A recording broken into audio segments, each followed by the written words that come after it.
বয়স 15 থাকতো সামনের ঝুপড়িতে।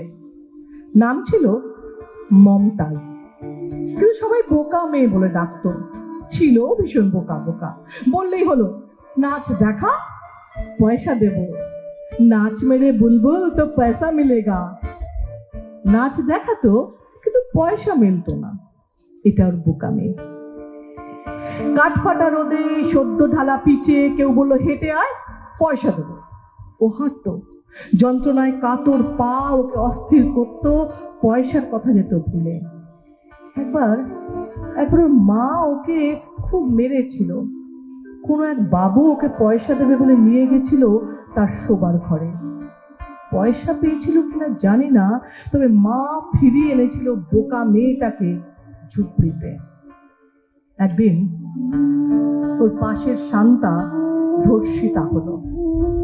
একমাত্র সাক্ষী বোকা মেয়ে। চালাক লোকেরা এসে বলল, কাউকে বলবি না কি দেখেছিস, তাহলে পয়সা দেব। কোর্টে সবাইকে বোকা করে সত্যি কথা বলল ওই বোকা মেয়েটা। জানি না ওদের চেয়ে বেশি পয়সা ওকে কে দিয়েছিল সেদিন। আসলে পয়সা ওর মজা ছিল, পয়সা ওর কাছে খেলা। হয়তো জানতোই না 10 টাকার নোটের রং কি, বা কত পয়সায় 1 টাকা হয়। ওর মা বলতো, বলো দিদি, এই বোকা মেয়ে নিয়ে কি করি, কে বিয়ে করবে ওকে? হঠাৎ একটু চিৎকার। হিতৈষীরা বলছে, বল বল, কে দিয়েছে টাকা, কে করেছে এত বড় সর্বনাশ? বোকা মেয়ে চুপ, বয়ে চলেছে অঝরে চোখের জল।